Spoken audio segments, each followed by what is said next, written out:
Un día le topó un hombre rico español y le preguntó lo que hacía y dónde quería ir, y sabiendo su intención, lo llevó a Corner a su casa, y después lo tuvo algunos días hasta que se aparejó la partida. Tenía el peregrino esta costumbre ya desde Manresa, que cuando comía con alguno, nunca hablaba en la tabla, sino fuese responder brevemente, mas estaba escuchando lo que se decía, y cogiendo algunas cosas, de las cuales tomase ocasión para hablar de Dios, y, acabada la comida, lo hacía. Y esta fue la causa porque el hombre de bien con toda su casa tanto se aficionaron a él que le quisieron tener y esforzaron a estar en ella, y el mismo huésped le llevó al duque de Venecia para que le hablase, esto es, le hizo dar entrada y audiencia. El duque, como oyó al peregrino, le mandó que le diesen embarcación en la nave de los gobernadores que iban a Chipre. Aunque aquel año eran venidos muchos peregrinos a Jerusalén, muchos de ellos eran vueltos a sus tierras por el nuevo caso que había acaecido de la tomada de Rodas. Todavía había 13 en la nave peregrina que partió primero y 8 o 9 que quedaban para la de los gobernadores, la cual estando para partirse, le vino al nuestro peregrino una grave enfermedad de calenturas, y después de haberle tratado mal algunos días, le dejaron y la nave se partía el día que él había tomado una purga. Preguntaron los de casa al médico si podría embarcarse para Jerusalén, y el médico dijo que, para allá ser sepultado, bien se podía embarcar, mas él se embarcó y partió aquel día, y vomitó tanto que se halló muy ligero y fue del todo comenzando a sanar. En esta nave se hacían algunas suciedades y torpezas manifiestas, las cuales él reprendía con severidad. Los españoles que allí iban le avisaban no lo hiciese porque trataban los de la nave de dejarle en alguna ínsula. Mas quiso nuestro Señor que llegaron presto a Chipre, a donde, dejada aquella nave, se fueron por tierra a otro puerto que se dice Las Salinas, que estaba 10 leguas de allí, y entraron en la nave peregrina, en la cual tampoco no metió más para su mantenimiento que la esperanza que llevaba en Dios como había hecho en la otra. En todo este tiempo le aparecía muchas veces nuestro Señor, el cual le daba mucha consolación y esfuerzo, más parecíale que veía una cosa redonda y grande, como si fuese de oro, y esto se le representaba.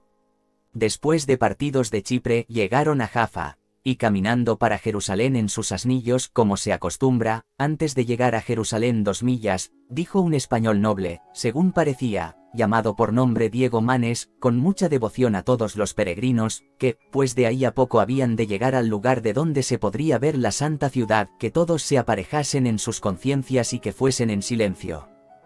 Y pareciendo bien a todos, se empezó cada uno a recoger, y un poco antes de llegar al lugar donde se veía, se apearon, porque vieron los frailes con la cruz que los estaban esperando, y viendo la ciudad tuvo el peregrino gran consolación, y según los otros decían, fue universal en todos, con una alegría que no parecía natural, y la misma devoción sintió siempre en las visitaciones de los lugares santos. 12.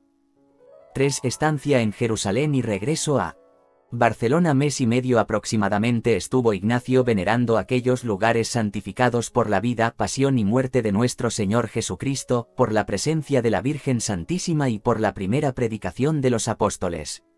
Después de haber visto tantísimas veces a Jesús y María en sus apariciones y teniéndoles aquel amor personal que parecía de naturaleza y era al mismo tiempo más que natural, aquellas visitas santas, más que recuerdos, debían parecerle realidades y reproducciones de las escenas sagradas.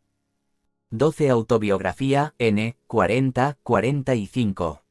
Es muy probable que algunas de las palabras más íntimas y sentidas de los ejercicios en las meditaciones de la vida del Señor, fuesen allí añadidas como fruto de la propia experiencia en aquellos días memorables, en que le parecían ya haber llegado al término de su ideal, vivir y morir en donde vivió y murió Jesucristo, y allí trabajar por implantar su reino en la tierra. Pero volvamos ya a tomar el hilo de la autobiografía.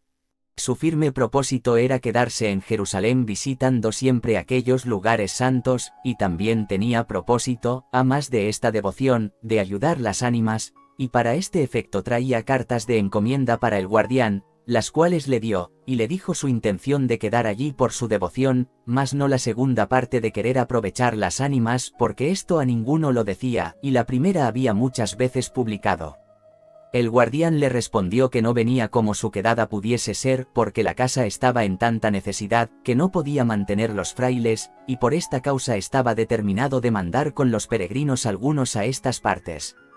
Y el peregrino respondió que no quería ninguna cosa de la casa, sino solamente que, cuando algunas veces él viniese a confesar, le oyesen de confesión.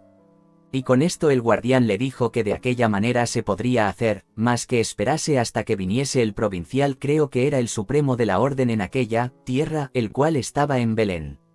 Con esta promesa se aseguró el peregrino y empezó a escribir cartas para Barcelona para personas espirituales.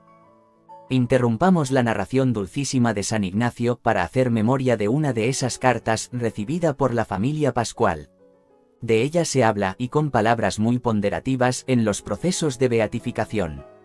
Inés Pascual dice que era muy larga, de 3 hojas, que el padre Ignacio la había escrito a su padre estando en Jerusalén, y en ella le daba cuanto había hecho en Jerusalén, y por todo el camino, que era gloria el oírla leer, porque escribía con términos y palabras de tanta santidad, que quienquiera que las oyese era forzado a decir que las había escrito un santo.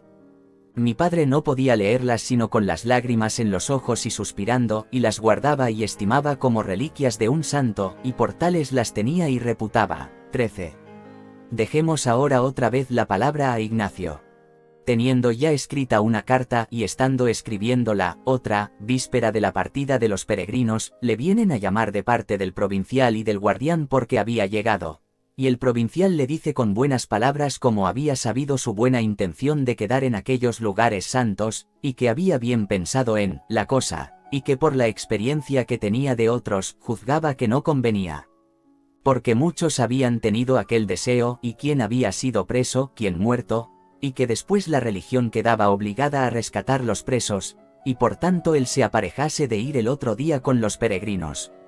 Él respondió esto, que él tenía este propósito muy firme, y que juzgaba por ninguna cosa dejarlo de poner en obra, dando honestamente a entender que, aunque el provincial no le pareciese, si no fuese cosa que le obligase a pecado, que él no dejaría su propósito por ningún temor.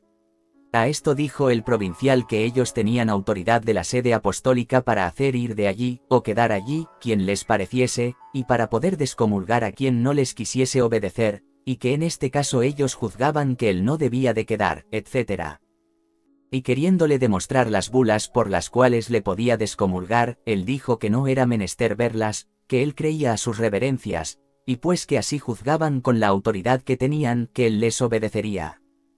Y acabado esto, volviendo donde antes estaba, le vino grande deseo de tornar a visitar el monte Olívete antes que se partiese, ya que no era voluntad de nuestro Señor que él quedase en aquellos santos lugares.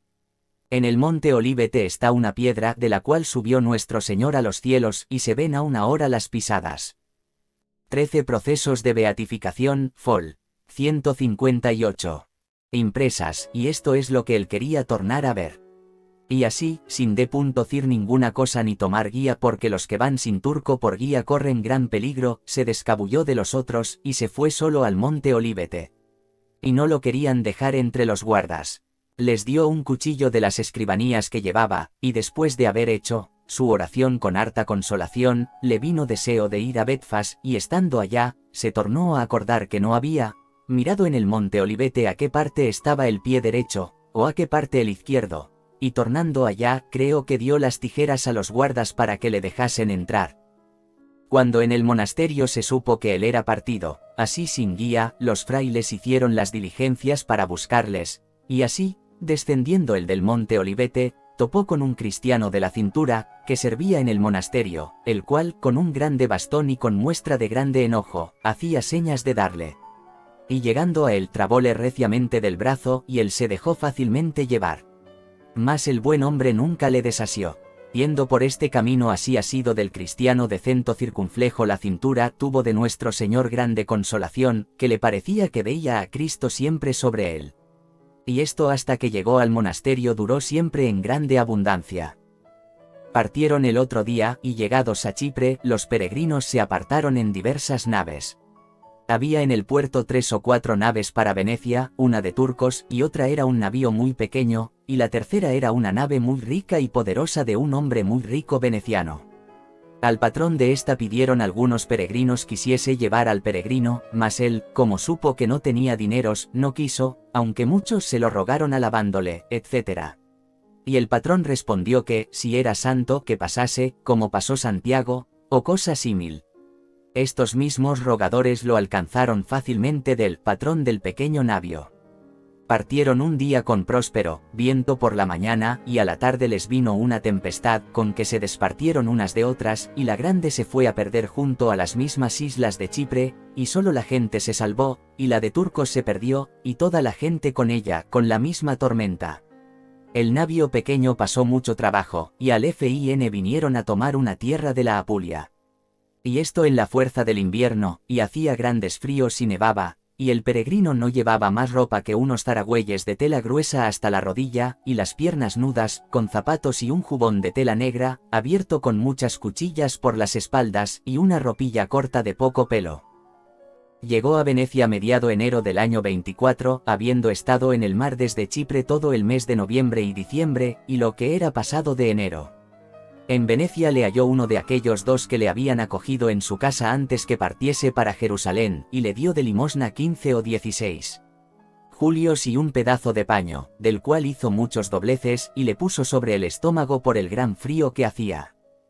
Después que el dicho peregrino entendió que era voluntad de Dios que no estuviese en Jerusalén, siempre vino consigo pensando qué debía hacer, y al fin se inclinaba más a estudiar y se determinaba a ir a Barcelona. Y así se partió de Venecia para Génova. Y estando un día en Ferrara en la iglesia principal cumpliendo con sus devociones, un pobre le pidió limosna, y él le dio un marquete, que es moneda de 5 o 6 cuatrines, y después de aquel vino otro, y le dio otra monedilla que tenía, algo mayor. Y al tercero, no teniendo sino julios, le dio un julio. Y como los pobres veían que daba limosna, no hacían sino venir, y así se acabó todo lo punto que traía. Y al fin vinieron muchos pobres juntos a pedir limosna. Él respondió que le perdonasen, que no tenía nada más. Y así se partió de Ferrara para Génova. Halló en el camino unos soldados españoles que aquella noche le hicieron buen tratamiento, y se espantaron mucho como hacía aquel camino, porque era menester pasar casi por medio de entrambos los ejércitos, franceses e imperiales, y le rogaban que dejase la vía real, y tomase otra segura, que le enseñaron. Mas él no tomó su consejo, sino que caminando su camino derecho, topó con un pueblo quemado y destruido, y así hasta la noche no halló quien le diese nada para comer. Mas cuando fue a puesta del sol, halló un pueblo cercado, y los guardias le cogieron luego, pensando que fuese espía, y metiéndole en una casilla junto a la puerta, le empezaron a examinar, como se suele hacer cuando hay sospecha, y respondiendo a todas las preguntas que no sabía nada. Y le desnudaron y hasta los zapatos le escudriñaron para ver si llevaba alguna letra. Y no pudiendo saber nada por ninguna vía trabaron de él para que viniese al capitán, que él le haría decir.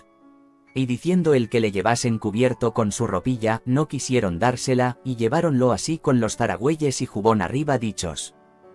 En esta ida tuvo el peregrino como una representación de cuando llevaban a Cristo, aunque no fue visión como las otras.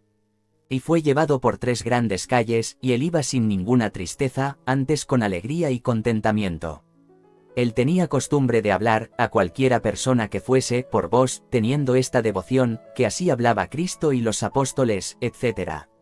Yendo así por estas calles, le pasó por la fantasía que sería bueno dejar aquella costumbre en aquel trance y hablar por señoría al capitán, y esto con algunos temores de tormentos que le podían dar, etc. Mas, como conoció que era tentación, pues así es, dice, yo no le hablaré por señoría, ni le haré reverencia, ni le quitaré la caperuza. Llegan al palacio del capitán, y déjanle en una sala baja, y de allí a un rato le habla el capitán. Y él sin hacer ningún modo de cortesía, responde pocas palabras y con notable espacio entre una y otra. Y el capitán le tuvo por loco, y así dijo a los que lo trajeron, «¿Este hombre no tiene seso? Dadle lo suyo y echadle fuera». Salido del palacio, luego halló un español que allí vivía, el cual lo llevó así a su casa, y le dio con qué desayunarse, y todo lo necesario para aquella noche. Y partido a la mañana caminó hasta la tarde que le vieron 2 soldados que estaban en una torre, y bajaron a prenderle. Y llevándole al capitán que era francés, el capitán le preguntó, entre las otras cosas, de qué tierra era, y entendiendo que era de Guipúzcoa, le dijo, yo soy de allí cerca, parece ser junto a Bayona, y luego dijo, llevadle y dadle de cenar, y hacedle buen tratamiento. En este camino de Ferrara para Génova pasó otras cosas muchas menudas y al fin llegó a Génova, donde le conoció un vizcaíno, que se llamaba Portuño, que otras veces le había hablado, cuando él servía en la corte del rey católico. Este le hizo embarcar en una nave que iba a Barcelona, en la cual corrió mucho peligro de ser tomado de Andrea Doria, que le dio caza, el cual entonces era francés. 14. Desembarcó en Barcelona a mediados de Cuaresma de 1524, habiendo empleado un año justo en su peregrinación a Tierra Santa. 14. Autobiografía, N. 45-53. Capítulo 5. Estudios. 1524-1535, 1. Barcelona. Marzo de 1524, julio de 1526. Dícenos Ignacio que, en el viaje de regreso de Tierra Santa, iba discurriendo frecuentemente qué haría, cuál sería la voluntad de Dios para llevar adelante sus ideales de santificarse y santificar a los demás. Oigamos de sus labios cuál fue su deliberación. Cuando el peregrino en Barcelona consultaba si estudiaría cuanto toda su cosa era así, después que hubiese estudiado, si entraría en religión, o si andaría así por el mundo. Y cuando le venían pensamientos de entrar en religión, luego le venía seseo de entrar en una estragada y poco reformada, habiendo de entrar en religión, para más padecer en ella, y también pensando que quizá Dios les ayudaría a ellos, y dábale Dios una grande confianza que sufriría bien todas las afrentas y injurias que le hiciesen. 1. La resolución fue estudiar ahora y después buscar compañeros que fuesen de su mismo sentir. En el priorato de San Pablo, que está cerca de Manresa, conocía él un fraile benedictino muy amigo suyo, que se llamaba Alfonso de Agurreta, el cual le podía enseñar la gramática.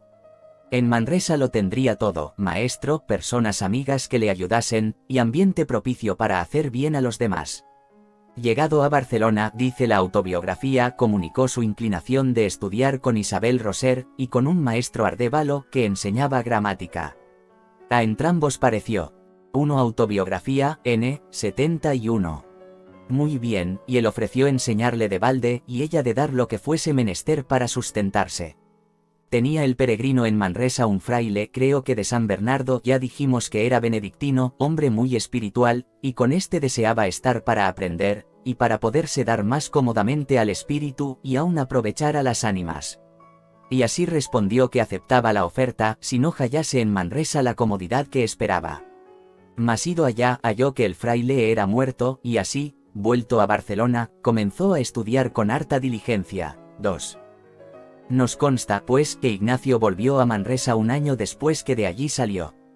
Cómo se le renovarían todas aquellas grandes cosas que nuestro Señor había hecho con él en aquella su iglesia primitiva. Tenía Ignacio 33 años.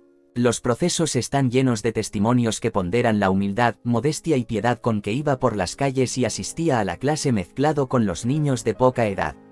Es muy interesante, entre todos, lo dicho por Sor Estefanía de Rocabertí, priora de las Carmelitas Descalzas de Barcelona, tanto por la importancia personal de esta insigne monja y de su madre, de quien había recibido las noticias, como por la ternura que respiran sus palabras. Mira, hija mía, le decía su madre, doña Ana de Rocabertí, has de saber que, si hubieses visto, como yo, andar por Barcelona al padre Ignacio, te hubieras también hecho devota suya como yo lo fui, y esto porque andaba y trataba con una santidad y una humildad tan grandes, que parecía como si le resplandeciese el rostro.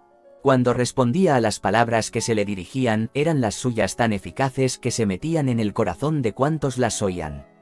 Díjole también su madre que le vio muchas veces ir a la escuela de esta ciudad para aprender la gramática que enseñaba entonces Mosén Ardébol, y cuando pasaba, fijaba mi madre en él sus ojos. 2. Autobiografía, N. 54. Porque se edificaba de ver aquel rostro tan honesto y honrado, y el cuerpo tan penitente, y descalzos los pies, esto es, sin suelas. 3.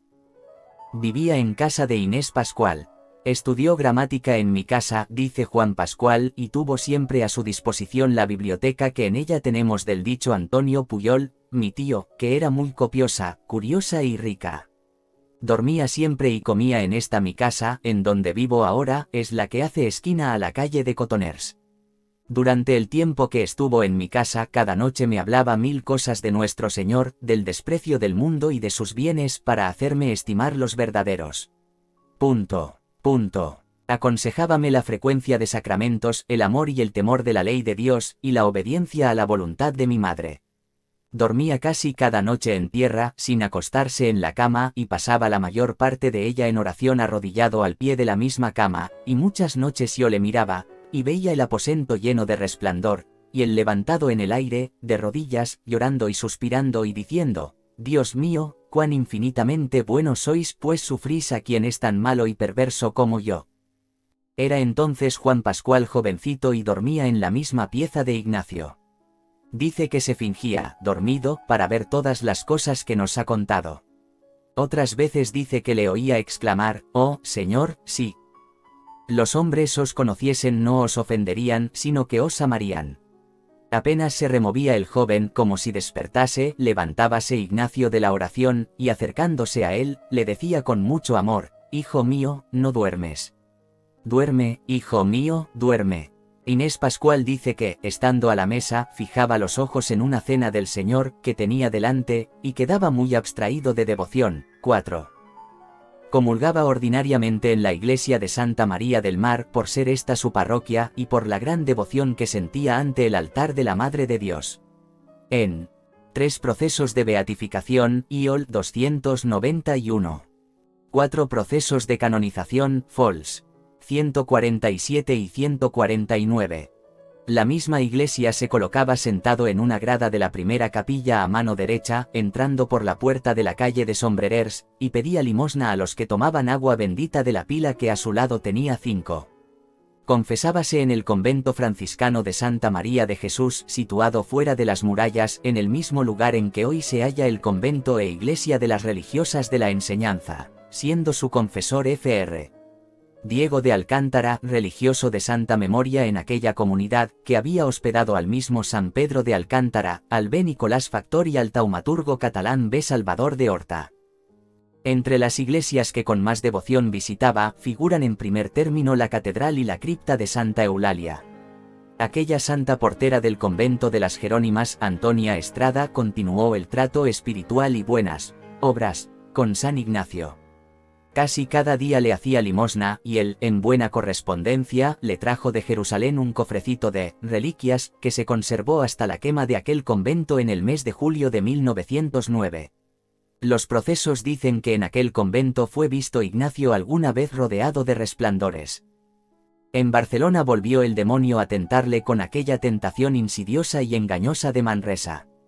Impedíale, dice, mucho una cosa, y era que, cuando comenzaba a decorar, como es necesario en los principios de la gramática, le venían 5. En memoria de esta costumbre de San Ignacio, hay allí una lápida que lo conmemora. Esta grada es más alta que las demás correspondientes en esta y en las otras 2 puertas. Un documento parroquial nos dice que es también en memoria de San Ignacio, y lo explica así. Las 6 pilas de agua bendita de las 3 puertas, Mayor, Moreras y Sombrerers, estaban colocadas muy altas, de manera que resultaban poco modestas para las señoras. Los militares se aprovechaban de ello, y con escándalo del pueblo, se ponían cerca a mirar. Resolvióse bajar las pilas, pero resultó de aquí otro inconveniente, y era que alcanzaban a ellas los perros. Resolvióse entonces rebajar las gradas que tenían al lado, excepto la nuestra, porque en ella mendigaba San Ignacio, dice el documento, que es de 9 de marzo de 1717, en el ceremonial de la obra. Nuevas inteligencias de cosas espirituales y nuevos gustos, y esto con tanta manera que no podía decorar, ni por mucho que repugnase, las podía echar. Y así, pensando muchas veces sobre esto, decía consigo: ni cuando yo me pongo en oración y estoy en la misa no me vienen estas inteligencias tan, y así poco a poco vino a conocer que aquello era tentación. Y después de hecha oración, se fue a Santa María de la Mar, junto a la casa del maestro, habiéndole rogado que le quisiese en aquella iglesia oír un poco.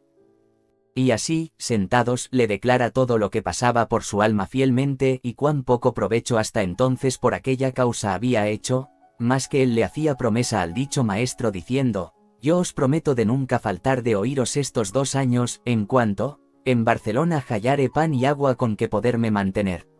Y como hizo esta promesa con harta eficacia, nunca tuvo más aquellas tentaciones. El dolor de estómago que le tomó en Manresa, por causa del cual tomó zapatos, le dejó, y se halló bien del estómago desde que partió para Jerusalén.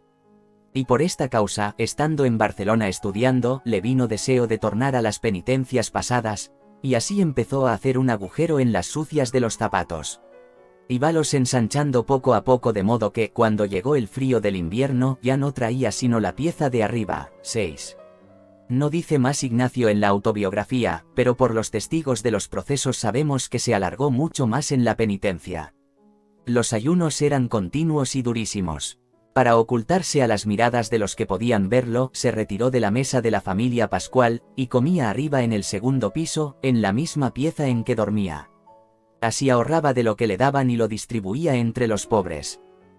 Inés Pascual, dicen los procesos, viendo la grande abstinencia, oración, ayunos y disciplinas, corregía y advertía con entrañas de piedad al dicho padre Ignacio que 6. Autobiografía, n. 54-55. No quisiese macerar en tal manera su persona. 7. No aprovechando nada sus amorosas quejas, aquella señora se lo dijo a su confesor, que lo era también de Ignacio. Él le mandó por obediencia que comiese a la mesa de la familia tomando lo que le diesen, y que se sacase el durísimo cilicio que traía. La razón que le dio fue para que así pudiese llevar adelante sus estudios. Era también muy intensa su vida de celo en bien de las almas, sobre todo las de los pobres necesitados. Además de la limosna que él recogía, le enviaban pan blanco y tierno las señoras doña Guiomar Dala y Desplá, abuela del ilustrísimo señor marqués de Aitona, doña Isabel de Requesens y de Boxadós, abuela del Limo, señor conde de Zavallá, y doña Estefanía de Requesens y de Zúñiga, madre del comendador mayor de Castilla, y algunas otras personas principales de la presente ciudad de Barcelona, y él lo guardaba y distribuía a los pobres vergonzantes y más necesitados. 8. Con la caridad material se la hacía también espiritual, enseñándoles la doctrina cristiana y dando a cada uno los consejos de vida eterna que pedía su estado particular.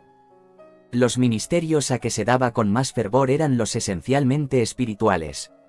Dondequiera que entendiese podía salvar un alma, allá iba continua divina libertad, sin que se le pusiese delante ningún respeto humano ni temor de ninguna criatura. Tenemos de ello un caso muy solemne contado por Juan Pascual, que fue testigo de toda aquella trágica historia. Para mejor entender esta narración, es de saber que la puerta de San Daniel caía a la parte del poniente del actual lago del Parque, y en el cruce de la calle de Marina con la carretera de Mataró estaba el convento de Los Ángeles Viejo, llamado así en contraposición del de Los Ángeles Nuevo. 7 procesos de canonización, fol. 153. 8 procesos de canonización, fol. 154. Que era el convento que termina la calle de Elizabeth dentro de la ciudad. Dejemos ahora la palabra a Juan Pascual. En el convento de Los Ángeles Viejos, como hoy se dice, que está fuera del Portal Nuevo, cerca del de San Daniel, vivían las monjas de Santo Domingo, que ahora están dentro de la ciudad, cerca del convento de Elizabeth y del Carmen. Algunas monjas poco edificantes daban que murmurar en la ciudad por la ligereza de su trata con la gente seglar. Viéndolo el padre Ignacio y pesaroso de la mala fama que iba cundiendo, y entendiendo que aquello pasaba porque no había quien dijese a las monjas lo que se decía, y les predicase la verdad, después de mucha oración y lágrimas derramadas en la presencia del Señor, pidiéndole fervor de espíritu para predicarles la verdad, y luz de la divina gracia para que ellas la conociesen y abrazasen, determinó de hacer cada día el sacrificio de ir a aquel convento a hacer algunas pláticas o exhortaciones espirituales. Y así lo hizo. Ningún día dejó este ejercicio por lluvia, solo calor, o cualquier otro trabajo que se lo quisiese estorbar. Fue el Señor servido que, por las oraciones y pláticas del padre Ignacio, aquellas monjas se iluminasen de tal manera que, apartando todas las vanidades, despidieron a todos sus devotos, causa del desorden y malestar del convento. Disgustados ellos y enojados y ciegos de pasión, sabiendo que la causa de tal mudanza eran las pláticas y consejos del padre Ignacio, determinaron maltratarlo y hasta matarlo, si pudiesen. Mandan, pues, a un esclavo que le aguarde una tarde entre el convento y el portal de San Daniel, cuando él volviese rezando a casa. Salióle el esclavo al camino, insultólo de palabra y después le abofeteó, le atropelló y lo azotó con un látigo de cuero, hasta dejarlo por mu punto ro en tierra. El padre Ignacio, sin queja alguna, sino alabando al Señor y pidiéndole recibiese aquel trabajo en satisfacción de sus culpas, quedó sin poder articular palabra ni removerse.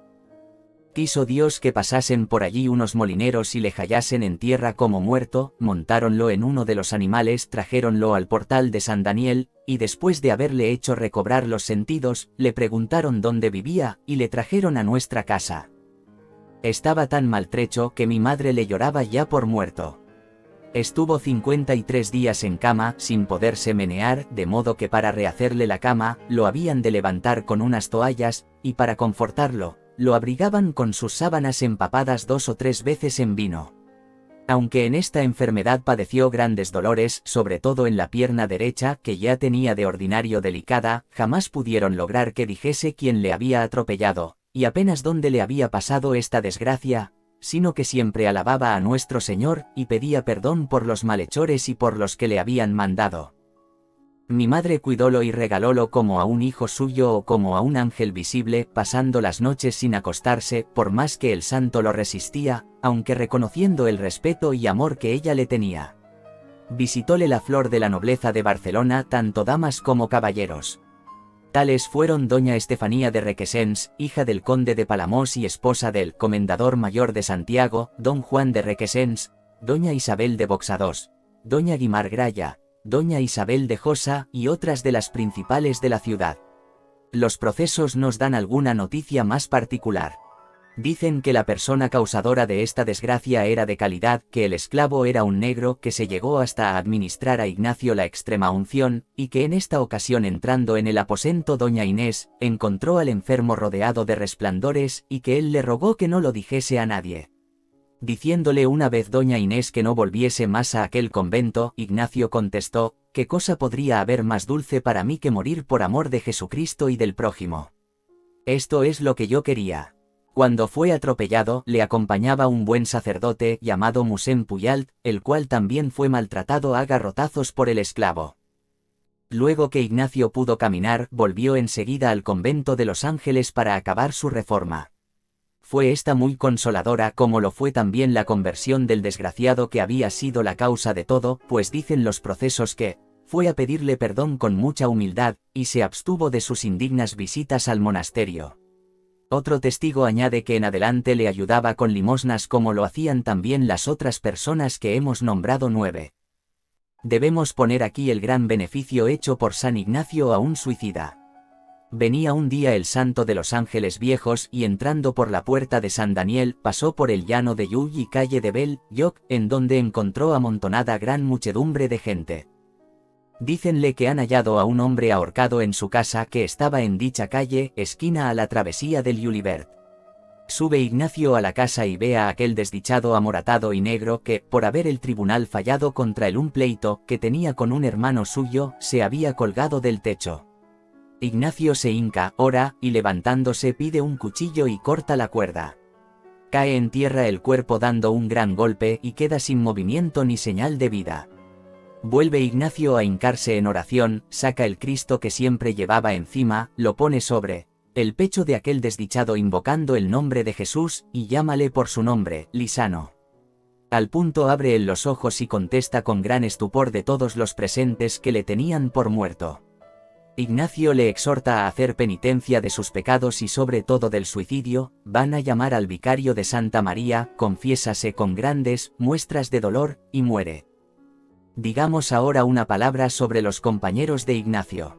Los padres Cámara y Polanco, y después de ellos todos los historiadores, dicen que en 9 procesos de canonización, Fols. 149 y 153. Barcelona ya tenían algunos compañeros, aunque el P-Cámara añade la limitación dubitativa, según creo. Algo raro parece esto, tanto porque nunca se habla de ello en todo el tiempo que estuvo Ignacio en Barcelona, como por ser castellanos los 3 nombres que se citan. De hecho los encontramos en Alcalá, y casi nos inclinaríamos a pensar que en aquella universidad se juntaron a Ignacio. No obstante, hay que afirmar que alguno de ellos, tal vez más tarde, fue conocido de los buenos amigos de Barcelona, ya que Ignacio les habla de ellos, escribiendo desde París. Otros hombres encontramos al lado de Ignacio en Barcelona, sino con el carácter de verdaderos compañeros con toda la intimidad de amigos. Tales son Mosén Puyalt, mártir del celo y del compañerismo de Ignacio, Jaime Cazador, primero arcediano y después obispo de la ciudad, y Juan Berdolay, sacerdote muy edificante. Cuando Ignacio preparaba la función de la compañía, escribía desde Italia a Mosén Berdolay una carta preciosa, invitándole formalmente a juntársele, pero en un tono que parece suponer anteriores tratos en este sentido. 10. Realmente entró en la compañía, aunque después pasó a la Cartuja. Quiso también seguirle Miguel Rodés de Gerona. Ignacio se negó a recibirle, profetizándole que se graduaría en leyes y que un hijo suyo sería de la compañía, como realmente sucedió. Llegó la hora de partirse Ignacio de Barcelona, dice la autobiografía, acabados 2 años de estudiar, en los cuales, según le decían que había harto aprovechado, le decía su maestro que ya podía oír antes y que fuese a Alcalá. Mas todavía él se hizo examinar de un doctor en teología, el cual le aconsejó lo mismo, y así se partió solo para Alcalá, 1186. Notemos solo, que podría confirmar lo que hemos insinuado, que los compañeros que se nos dan como de Barcelona, fueron adquiridos en Alcalá. 10 Mon. L.G. Nat. Ser. 1 Volum 1, ep. 12. 11 Autobiografía, n. 56.